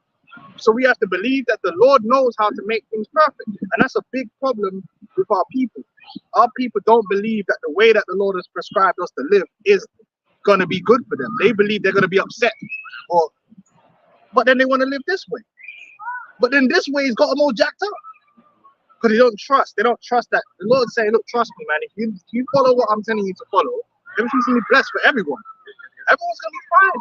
The men, the women, the children, everyone's blessed. Everyone's cool. But man have been away from perfection for so long, that now perfection looks crazy. No, man, you just have to. Yeah, nah, man, we're just gonna roll what the Lord said, man, because He said it's life. So I'd rather choose the way that the man who the entity that created life. I'd rather do what He said is life than choose another way, bro. Like, who am I to decide what is a utopia or what will make things better? What is the good way to live? But I didn't make life, so how can I decide? How can I tell a man that designed the Mercedes Benz what the best way is to maintain it and to drive it? Like, when I don't even know nothing about engineering, you should decide that, yeah, this is the best oil. Bro, you didn't even make this. How the fuck do you know what the best oil is, bro? What's your expertise? The man created it. He designed it for a purpose. And you're gonna try, nah, man. The Most High created everything. He's the one with the knowledge here. So trust the knowledge. Yeah. But these motherfuckers, you trust the pilot though. If you know what I'm saying? Like this is the thing. If you were in a dire situation, yeah, and you had a guy who actually made the plane, designed the plane, it's like, listen, this is what we need to do to save the plane. You ain't gonna be like, fuck what this guy talking about. Listen, no, you're gonna be like, yeah, what he said. But this guy knows what he's doing. I don't know. You don't even know a fucking bolt from a fucking washer, man. And you're gonna go with the expert. Well, who's more of an expert than the Most High? He created it. Like, he made it the way it is, man. And you trying to come with some funky shit, man. Trying to freestyle. It don't work. And you've seen mankind freestyle, and everything's crumbling before your very eyes, man. Backwards. Man can't even get birth right, man. Because brothers is having, you go into the NHS and the NHS don't even want to accept how proper birthing should happen. All you need is what they call a doer. Birth is supposed to be make the woman comfortable and have and make it time for it. Not epidurals and all that stuff and cesarean and all this crazy. And then the whole thing about childbirth has become more of a torture than what it should be, because men are trying to do extra shit. The Lord didn't tell you to do all that. So man can't even get childbirth right in 2023. Can't get diet right, can't do nothing right, because they're just trying to do all kind of crazy shit. Man, I'd rather listen to the Most High than listen to some punk that just got born, man. That can't even remember his first day on earth. Most of your life, you weren't even self-aware. What was you doing when you was 1 year old? You don't fucking know. That ain't even a blur. What's your first memory? Man, your first memory probably goes back to when you were like 5. You know what I mean? Really think, like, what was your first memory? You don't even know. You don't even know if you were born. Was you born? That just came in, you're blind. When you're born, you're blind on top of that. You don't know. You ain't even self-aware. You don't even know you're human. You don't even know you're human. Someone had to teach you that, yeah, you're human. You're animal. Or you're some dog. Oh, hold it down, man. You ain't barely self-aware, man. A lot of you ain't even been self-aware for most of your life. Verses 17 says, they that fear the Lord will prepare their hearts, their minds, and humble their souls in his sight, saying we will fall into the hands of the Lord and not into the hands of men. For as his majesty is, so is his mercy. And that goes into the mark of the beast. A lot of men are going to want to fall into the hands of man. They want to trust Esau and believe in Esau like he's the God. Esau's not, listen, Esau's not the God. Esau's the fake, the phony, the fraud. I'd rather be in the hands of the Most High. Rather let Esau kill me. I'll be in the hands. Let anything, whatever it comes down to, be in the hands of the Most High. Why am I going to be in the hands of some prick, some prick that couldn't even give himself melanin, that just got squirted out, yeah, and he's just running around like I'm the Illuminati and I know everything. What do you know? I'd rather trust in the Most High power who really has power, that really knows what he's doing, man. Esau don't know shit, man. Things are ugly as well. Why don't you fix that when you start coming around here, man, with sausage fingers and shit, man? It's a joke, man. Man like Prince Charles and that. Who is these people, man? Camilla Parker Bowles and Prince Charles, man. They the ugly ites, man. Fix that first. You got a machine for that? Some ritual? Anyway, is that it? Yes. We're gonna close up on that, man. We went into a few things. Yeah, no. It was going off topic now. We straight off that path. Well, yeah, man. Listen. That's why it ain't all about just coming out here and calling the so-called white man the devil. There's a lot of things you have to learn. You know, that just ain't it, man. Yeah, it ain't just it. And elders be telling you, it ain't just about calling the so-called white man the devil, man. It's about yourself. It's about faith, these fundamental things, faith, prayer, all them things. You know, the full 360 of this knowledge, wisdom, and understanding, man. It has to be you. What's that? Oh no, I do have. You got to remind ourselves what's required of us.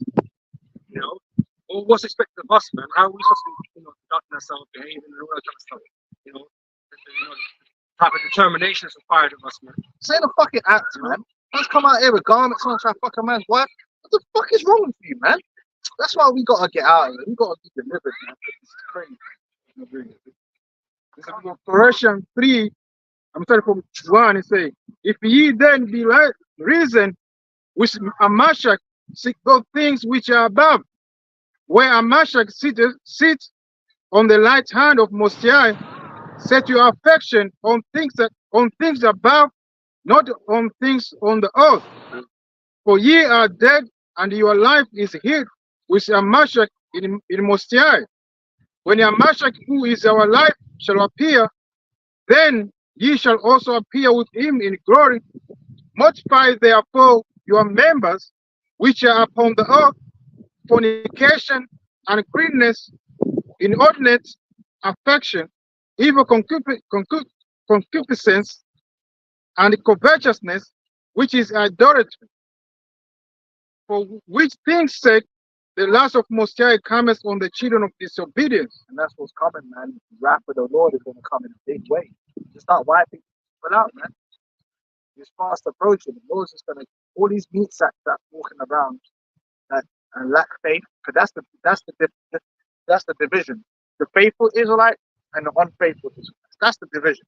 It ain't about who committed sin and who didn't commit sin. It's about who's faithful and who's unfaithful. All the unfaithful shall die in their unfaithfulness, man. They're going to die in their unfaithfulness because they chose the way of the flesh. And the faithful is the way of the spirit. That's what they seek to. That's what they look towards, and they're going to receive it. All right? So it's a choice you make. Oh, man, it's the Lord, but you're going to be held accountable. So, with that, say, double honors the apostles and elders of the great millstone. Honor you brothers out of the highways and the byways teaching this word. Shalom to you brothers and sisters listening and learning and supporting the ministry. Shalom.